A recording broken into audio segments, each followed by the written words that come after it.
What's good, everybody? Welcome in to the weekly Middle Georgia Sports Live Show. It's Brett Taylor. It's Braden Holder.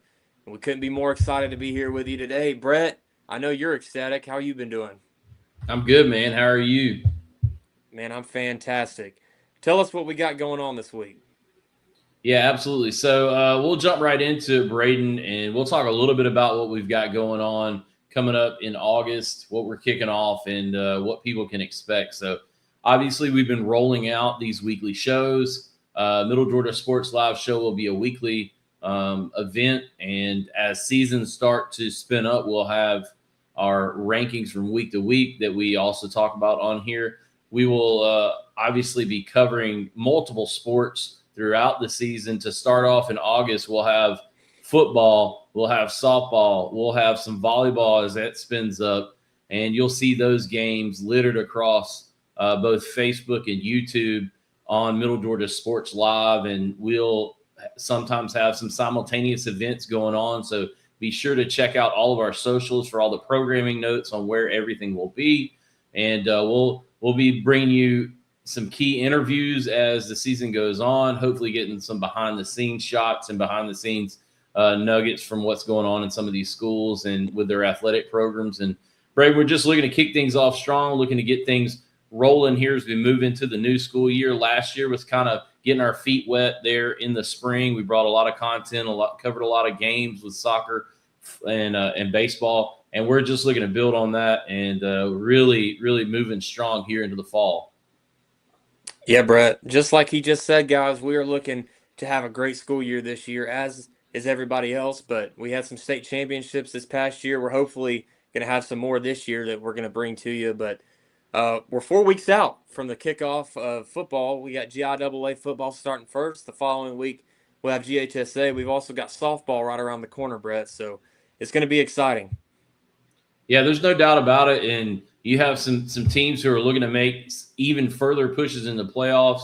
You're looking for some teams that have been multiple year defending state champs that are wanting to defend their crowns, and you want some upstarts to try to that are wanting to try to get in there and make some noise in the postseason. So I'm excited to see how things shake out. It's always fun when you get to talking about football. You've got high school football, which is obviously an amazing thing on Friday nights. You've got sports throughout the week. You got flag football for the female side of things, which is such an awesome growing sport in the state of Georgia. So it's just a great time of year. Things will start to get going here towards the end of July. You'll see a lot of posts online about school, about teachers getting ready to go back to school, and kids going back to school shopping, all that stuff. And people will really start getting fired up, not only about the academic side, but also what that means for athletics. And so those go hand in hand. And I just can't wait for things to get rolling.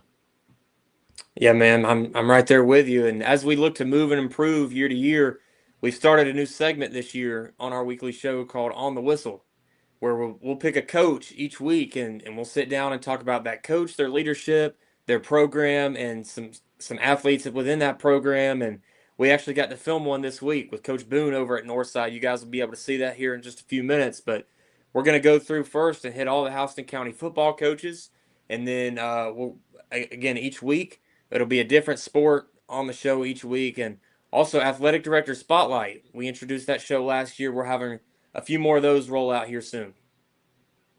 Yeah, those are always fun to do. You get kind of a state of where everything is in different athletic programs. You get to see some of the nuances and some of the little nuggets that maybe behind the scenes you wouldn't get to talk about as much. Some of the things that go on into planning and maybe some facilities upgrade, maybe some different things behind the scheduling of different types of events and games. So it's always insightful to hear from those guys, those administrators and gals, those administrators that are doing the hard work behind the scenes to keep all these things going. You know, folks, they come out on game nights, they get to see the product on the field, but there's a lot of stuff that goes in behind the scenes that allows all of this stuff to take place. So those athletic director spotlights are really amazing in being able to see what all goes into making all of these events happen.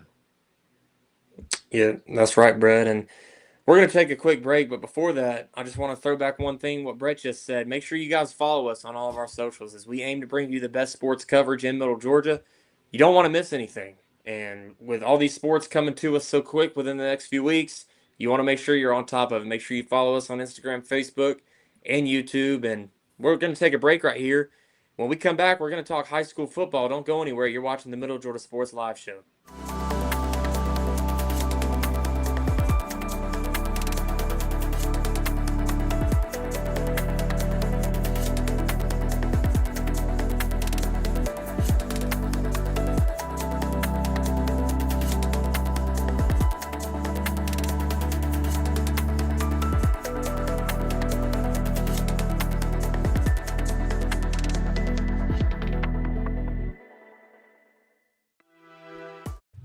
Welcome back in, everybody, to the Middle Georgia Sports Live Show. It's our favorite time of the week. I hope it grows to become y'all's as well. And now we're going to talk some high school football. So, Brett, let's talk about what you got. Yeah, so we'll start out first talking a little bit about the GIAA and just some of the stuff that they've got going on in terms of, the schools to look out for in the Middle Georgia area. Maybe some big matchups that you'll see, and you really can't start talking about GIAA football without mentioning John Millage. They obviously in 24 had a year where they had a step back a little bit, but last year came on strong. They finished the season 11-1, and they've got a player like a state player of the year like Asa Wall, who's coming back. He's been very productive both offensively and defensively, and they will have some big matchups against some of the Macon schools there. You've got Tatnall Square, you got FPD that they'll have to face off against, but you would expect that a team that is coached by JT Wall with some of the weapons that they have coming back to be outstanding and make another big run in AAA as they get things kicked off yet again. And they're hoping to start another one of those runs that you've seen from John Millage in the last 10 years where they get on a roll and just win game after game and win championships. So I would expect nothing less from John Millage. Some of those foes they'll face off with in the Middle Georgia area as far as the Macon schools. Obviously, you have FPD, who went to back-to-back state championship games. Last year, by their standards, 8-4. They lost in the semifinals. A big season still for Coach Brett Collier. He's got a couple of guys to replace. You got the quarterback there, Major Simmons, who was just a mainstay for that program. And then you've got District Defensive Player of the Year, Brady McHugh, both graduate. So it'll be a little bit of a different look there on the offensive and defensive side. But you know that FPD, Coach Brett Collier, they do such a great job. They're just going to find folks to fill those holes. And you know that Brett Collier coach team is going to produce and be very well coached. They're going to be strong up front, and they're going to be hard to run against. So look for big things out of FPD. They do. Obviously, they've got some big games. They got to play Stratford, Mount DeSales, Tatnall Square. They also have to go and play John Millage at some point during this season. So that'll be a tough stretch, but, that stuff will help them as they move towards the end of the year. And then you take a look at Stratford Academy, the defending state champs. They have running back Tyler Stevens coming back. The Eagles should have an outstanding ground game. They got, a tough schedule. They will face off against John Millage. They'll also face off against Tatnall Square, all of the Macon private schools there in Macon, at least from the Quad A perspective. They'll have to play Mount DeSales and all of those foes up there, FPD as well. And 4A is just one of those classes. You're going to have a tough time when you get into the playoffs. You got to cross over and play some of those Columbus schools normally in the playoffs, the way things, tend to filter out, if you will, once you get to the playoff in the bracket.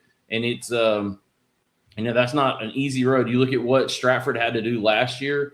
They had to beat Brookstone in the championship, a very tough team, and they'll have to run a similar gauntlet if they want to repeat as state champions yet again. Then you've got Tatnall Square. Obviously, they have really, really, had to face a tough schedule the last few years. FPD has been strong. Stratford made the turnaround last year. They had to play John Millage, and they have all of those games this year within the final month of their schedule. So that just tells you how backloaded their schedule is, and they're going to have to get some wins early in the season, build some momentum, see if they can't right the ship a little bit there at Tatnall. And it's always tough playing in those rivalry matchups in Macon. Tatnall's going to have to try to pull some upsets in that last month and get themselves positioned well for seeding. And then, you move over to Mount DeSales. The big story there for the Cavaliers is just kind of a homecoming of sorts. A guy we know quite well, Coach Robert Slocum. We've done a lot of work with him in the GIAA. He's coming back to Mount DeSales. He's kind of coming back, trying to right the ship. They get rolling there at home against I think they play CFCA to kick off the season, and that should be a huge matchup for them. And just trying to get things rolling. They got great facilities. They normally have awesome athletes. With Coach Slocum coming back, I expect some big things from the Cavaliers, and hopefully they get on the upswing because they have had traditionally a great program up there. So Mount DeSales still having to face some of those Macon private schools. That's going to be a tough hill to climb, if you will. But if anybody can do it, Coach Slocum can get them rolling in the right direction. And then we talked about CFCA, obviously in South Bibb County, if you will. The Lancers, they make the move to AAA and GIAA this year, Braden. So they'll be playing down in Westfield's region, which Westfield has a new region down in the Albany area in South Georgia. They'll be facing off against some familiar folks, both Westfield and Central Fellowship, and they will actually play each other this year as well down in Perry. So that should be a good matchup. Those two schools, CFCA recently has had a great football program. They've been very strong in the AA ranks. They won a state championship a few years ago. They've gone deep in the AA. Now they step up to AAA. Can they produce the same types of season, the same type of record in AAA, playing the likes of Deerfield, Windsor, of Southland, of Terrell Academy, Tift area? Even though Southland will be in AA, those will all be in that South Georgia area where you'll have to take them on. So, and Westfield's kind of in the same boat. They've gotten to the semifinals the last couple of years. They're looking to try to get over the hump. How do you get past Deerfield, Windsor in the semifinals and find your way into a state championship game? A couple of years ago, it would have been down in Statesboro. Deerfield and Windsor ends up winning on a last-second drive. They go on to beat Valwood for the state championship. Then this past year, Westfield's in the game late, one-score game. They can't come back and finish off the comeback and find themselves to Mercer. Deerfield, Windsor goes on. They lose to John Millage. They finish the season, I believe, 11-1. So Westfield, I wouldn't say they have a Deerfield Windsor problem because Deerfield has been so good the last couple of years, and Westfield has had success against Deerfield in the playoffs before. But it just seems like as of recent, that's been their bugaboo, so to speak. So they're going to have to figure out a way to get past that semifinal round. They've got some big players coming back, man. They've got, as you heard Coach Ledford on our athletic director spotlight, got Win Hoots, Stone St. Clair. They got Brock Johnson. When you got those three, you're going to be pretty successful on offense, you would think. So Westfield got some ingredients there. We'll see if they can come up with the right recipe and make things happen. But that kind of rounds out our GIAA talk, Braden. I know we want to talk a little bit about some of the public school side. We talked about the private schools because their week one is going to be August 14th, whereas the week one for GHSA schools will be August 21st. So Houston County, you've got some huge matchups throughout this season. You got a little bit different look, as we've talked about with Houston County, not only Houston County High School, but also Northside, veterans. They have a new region, but they don't really have a new region. They just added a very difficult team to their region in the Tift County. So you've got Tift County, you've got veterans, you've got Northside, you've got Houston County, Thomas County Central, the defending state champs, and you've got Coffee and Lee County. I mean, that's a murderer's row of a schedule right there for all. That's the region right there. Yeah, and as you'll hear later on, talking to Coach Boone Williams, probably if not the strongest in the country, has to be top 5 strongest in the country in terms of region schedules for all of these schools. Houston County made a deep run last year. Well, no, excuse me, they did not make a deep run last year. They had to play Rome up at Rome in the second round after winning their first home playoff game that they've hosted. Drew the short end of the stick. We'll see how the power rankings and how that applies to the seeding as we get closer to that. Houston County coach Jeremy Edwards looking to build on what they built so far over there on Highway 96. They've done an outstanding job, and they're just looking to try to take that next step with a player like Ryan Maxwell, who was really good. Honestly, really good for the Bears in the playoffs in baseball for them this past year. He's looking to take some of that experience that he got on the mound, obviously some of the experience and some of the growth that he got as a signal caller, and really take that next step as a program. And they've got a lot of weapons over there on Highway 96. So I expect some big things from Houston County. They're hoping to build off and challenge Thomas County Central for a region championship this year. And obviously, we talked to Coach Boone Williams, Northside. I think he's got things going in the right direction. I think this year's going to be a big step. They're hoping that all of that kind of unfolds on the field, and they can pick up a lot more wins that they've had in the last few years. With the biggest thing for them that hurts them is their schedule. But I'm telling you what, if they glue and come together at the right time, could we see Northside upset some folks that you're not thinking of, and make that push to get back to what we have always known as Northside football. And I know that's what Coach Williams and the folks over on Green Street are looking for, is to try to get that Northside program back to where it's been for the last 30 years, and that's to be in one of the best football programs in the state. So we'll keep our eyes out for that. I'm interested to see the early part of the season from Northside. I expect some big things from them, and them to have a pretty good record as they head towards region play. Veterans, I believe they're probably going to be in kind of a rebuilding mode, Braden.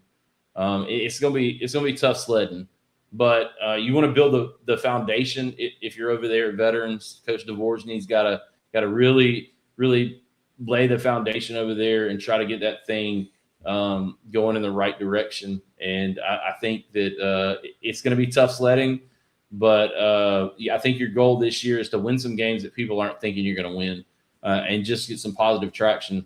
And then Perry. What can you say about the Perry Panthers? Coach Kevin Smith, he's been the model of consistency. He's done such an outstanding job at Perry High School. One of those teams when I was growing up, Perry and football, not really synonymous. Not two words that you would use with in the same sentence a whole lot. You had some players that came about, Casey Hayward, Dontarius Thomas, some of those big time players back in the day, but they were more of a basketball school. And Coach Kevin Smith has really made them a football school. Obviously, the state championship a few years back, and they've just been a consistent model throughout his tenure there. So I'm expecting them to just continue to do what they do, win 7, 8, 9 games a year, and try to vie and push for a playoff run down there in Perry. And then let's talk a little bit about the Bibb County schools. I know we've touched on them a lot this summer and this past spring with some of our athletic director spotlights. You're going to have, much like the Macon privates, the Macon publics, you're going to see a lot of them play each other. I think I counted on some of their schedules. They have to go out of Macon Bibb County maybe 2 or 3 times on their whole schedule. And a couple of them, they're just traveling down to Warner Robins or to Perry or to Peach County. So that bodes well, not only for the travel budget, but also try to keep consistency. I think Northeast is a team, they continue to be outstanding. Model of consistency again in that same vein as Perry. They haven't quite got to the mountaintop, but they have put themselves in position. And you saw them in the quarterfinals last year. They got taken down by Toombs, who ended up playing for a state championship. So you expect Northeast to be right there in the mix. And I expect some big things out of Howard. I think Howard can really make some noise this year. It'll be interesting to see some of the individual talents that we know that are around the county and Bibb County. How what splash they make, and what big plays, and maybe some of the teams that we're not thinking about in Macon can step up and really surprise some folks. I know that Macon traditionally has had some struggles on the gridiron, but they've also had some really good teams throughout the decades. And you never know, in such a talent-rich environment as the Middle Georgia area is, and Macon specifically, you never know when a team like that may pop up, and you just it kind of comes out of nowhere. So I'm hoping to see a great Cinderella story like that come through in Macon this year. That's pretty much what I've got so far, Braden. I know crammed a lot into a little bit of time there, and we're going to expand in the coming weeks on kind of a preview of a lot of the football stuff. But man, I'm excited. It's awesome to be talking about football, and I can't wait to get rolling here, man. I'm excited as well, Brett, and it's got me chills just thinking about what it's going to be like on Friday nights in just a few weeks. And we're about to sit down with Coach Boone. You'll see that in just a few moments. Brett, any last thoughts before we take a break? I'd just say that this is a great interview. I think that Coach Boone is one of those guys that really gets it. And I'm excited to see what happens with the Northside Eagles. I think everybody's going to enjoy the sit down that we have with him. So be sure to stay tuned and listen, because it's a great sit down with Coach Boone. All right, we'll be right back after this.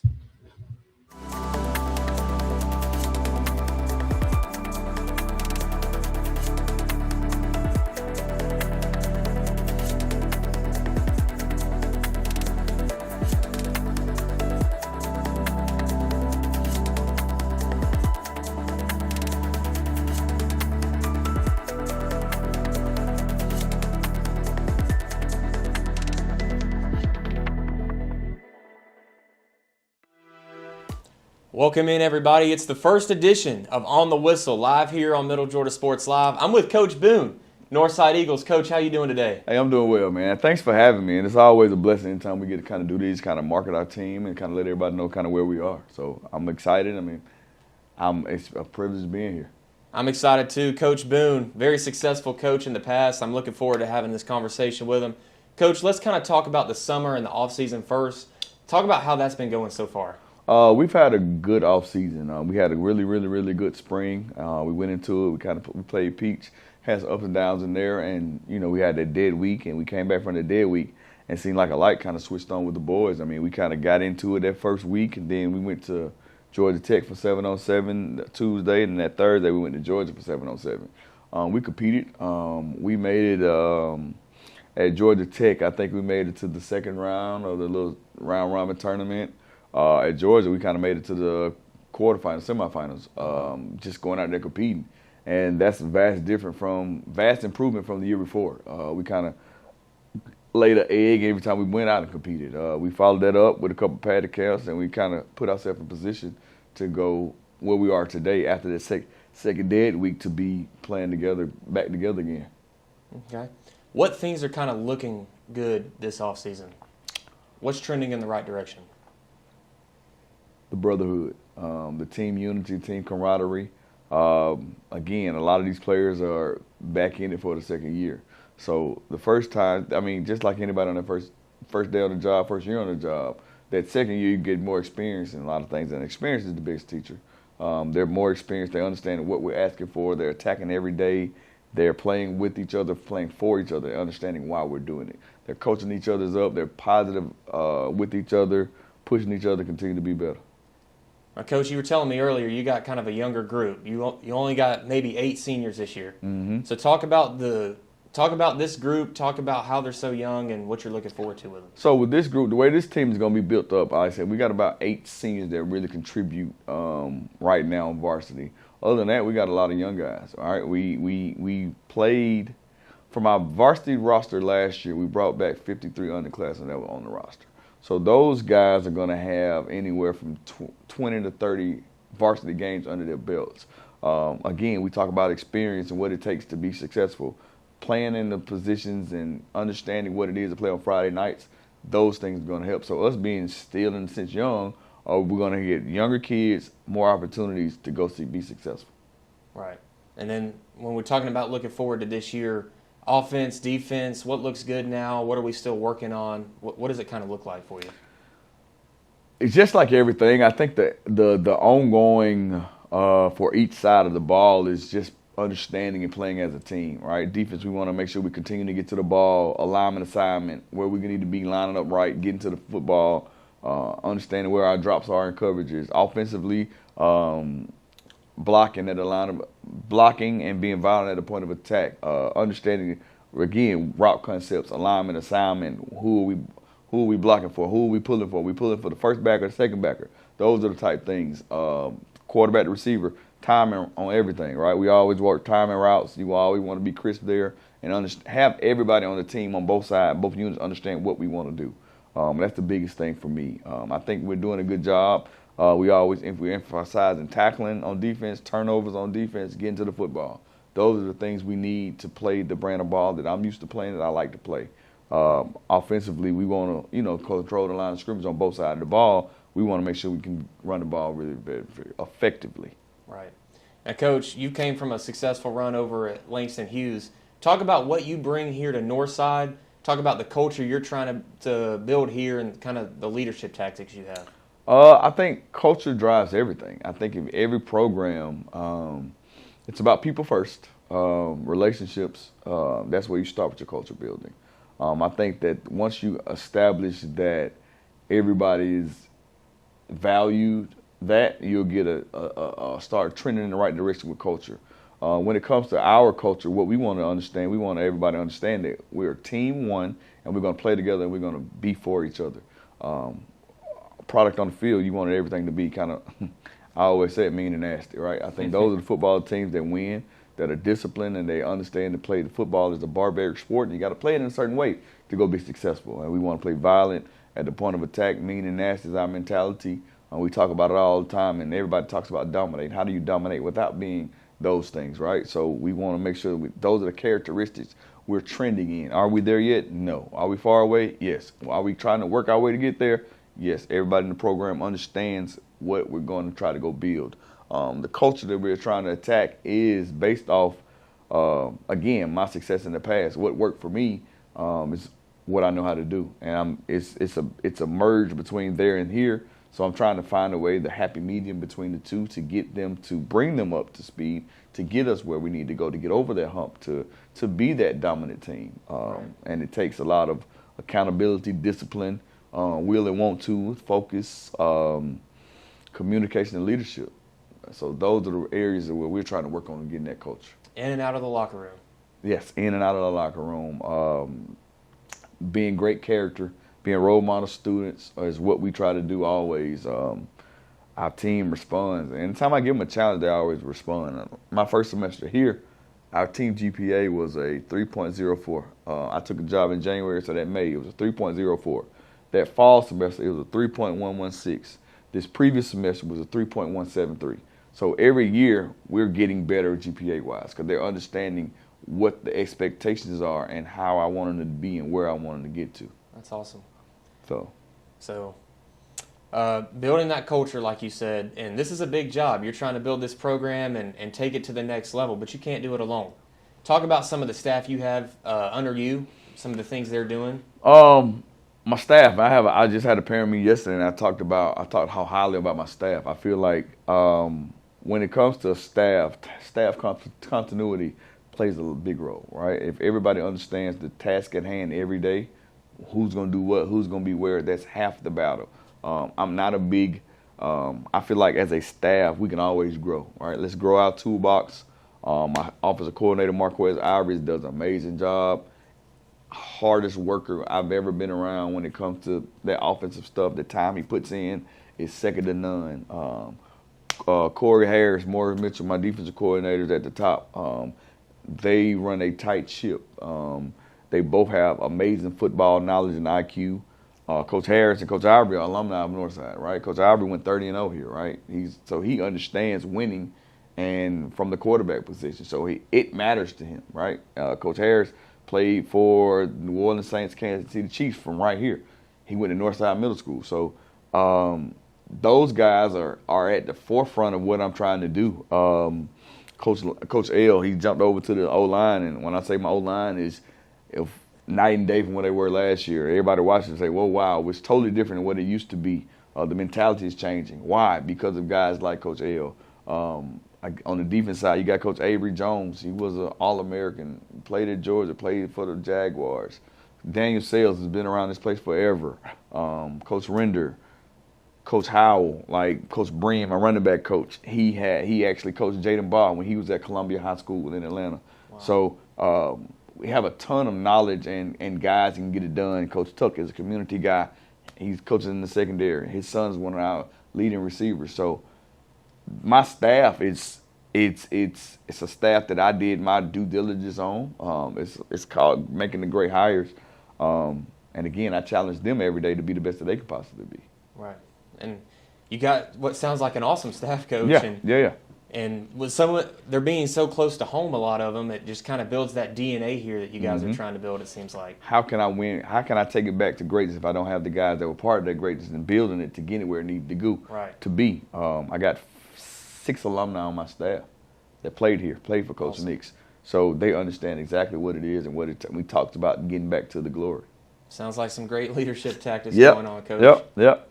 So let's talk about some of the players we're looking out for this year. So, I mean, if who's who, you turn on anything, you Google Northside, you're going to pull up Elijah Patman first.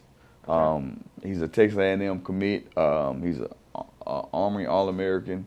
Navy All-American, should I say. Mr. does everything, man. He's played more football than anybody in this program. This is going to be his 4th year being a varsity football player. I don't have anybody else in the program that can have that. Right, he is the leader. He's the bell cow. He leads from the front. Other guys that we rely on in the senior class, Broderick Humphries is 2-year starter. He's a 6'3" corner we got. He's going to be another good one for us. James Cole, he is turn on lights. Genoa Hicks is another guy. Caden Turner, Caleb Green, Travis Walker. Those guys are really popping right now in my mind as being our leaders. We have a leader group. They met with a guy the other day, Leonard Gooseby, as a leadership committee.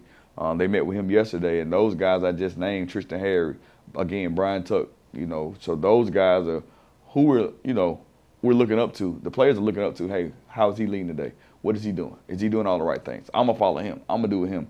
So those guys are going to help us put us where we need to go. And that group is understanding exactly what my mentality is when it comes to playing fast, being mean and nasty.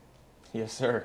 Well, let's talk about the schedule they got to play, Coach. Yeah. What are some games we're looking out for? Some games that, may be a little tougher. Some games that we think might be a good win for us. And let's just kind of go through it. Hey, man, I don't take nobody for granted. Okay. I think I've learned that. Like I said, last year I learned a lot about this sport and this game in the state of Georgia, how everybody well coached. So I don't take nothing for granted. I think that we're taking the approach this year. The next game is the most important game. Of course, on our schedule, we got stuff that's marked, but I think that I'm preaching to them. No, nothing else matter other than the first game. And the first game is Eagles Landing. So the other 9 behind that, they just follow suit. We're going to keep that same intensity. But you can't deny exactly what we have on our roster, on our schedule. We got some quality opponents out of region games. We traveled to Atlanta to play Westlake. Warner Robins is always going to be Warner Robins, and that region schedule we got, I think we're in the hardest region in the country. When you go look at, and again, I played quality opponents during my time in my previous location, so I know exactly what it is when you're playing quality teams. And you got HOCO, you got TCC, you got Lee, you got Tift. You got a gauntlet, regardless how you want to look at it. And the way it's mapped out with Georgia High School, you're going to have to beat a good team twice in our region. You're probably going to see a region opponent twice when you get down to the Elite 8 and the Final Four. So our schedule is, hey, you got to come ready to play football. Yep. And that's why I'm trying to get this culture up to ready to go play that caliber football for 10 weeks to get to the playoffs. Mean and nasty. Mean and nasty, baby. Mean and nasty. You're right, man. It's a gauntlet. It's a crazy region. Yeah. As a football fan, I couldn't be more excited to watch this region. Yeah, I bet. I mean, I think everybody else is too. Like, and when I was at Langston Hughes from afar, I would watch this region, and I was like, hey, listen, man, they got to play football every week. And in Metro Atlanta, you might get some games not as intense or detailed because you have some not so hard games. But down here, I think every game is a battle. Every game is a battle. I think Westlake is going to bring a great team down. Like I said, Warner Robins. And our region, everybody has won a state championship. All the coaches have. So they all know exactly what it looks like, right? So it's a region. Yes, sir. It's a tough one. Well, Coach, it's been a pleasure. We appreciate you sitting down with us, and we look forward to Eagles football this year. Hey, man, I definitely appreciate it. Like I said, we're working and trending and getting this thing back to where it needs to be. The belief is changing inside the building, and I tell anybody that wounds heal from the inside out. So we're just trying to go patch it up and try to get better and go. Yes, sir. Get better and go. Yep. It's Coach Boone on Middle Georgia Sports Live. Thanks, everybody, for watching On the Whistle.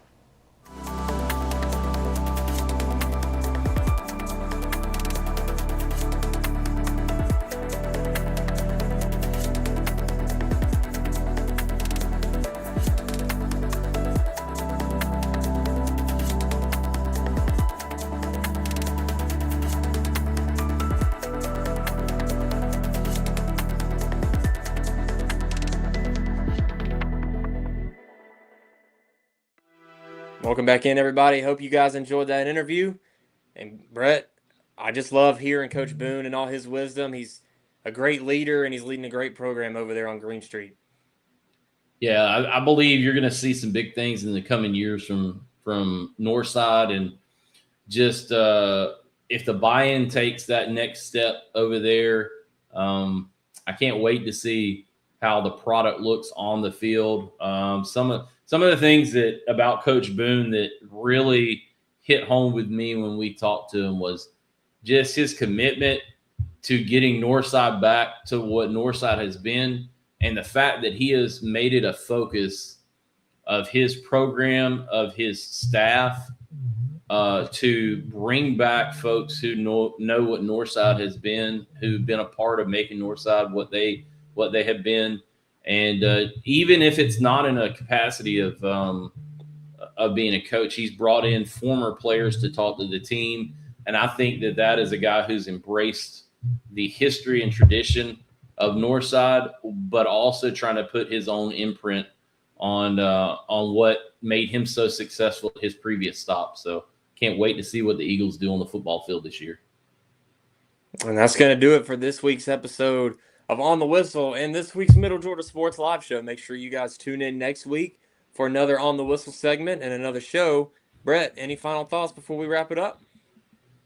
Can't wait to talk about football and all the other sports as we have our shows over the next coming weeks, because we'll be talking more about flag football, volleyball, and softball in the coming weeks. It's not just football. So be sure to tune back in, and also enjoy the next coming episodes or segments of our On the Whistle as we sit down with new coaches each week. You guys enjoy. Have a good week. It's been the Middle Georgia Sports Live Show with Brett and Braden.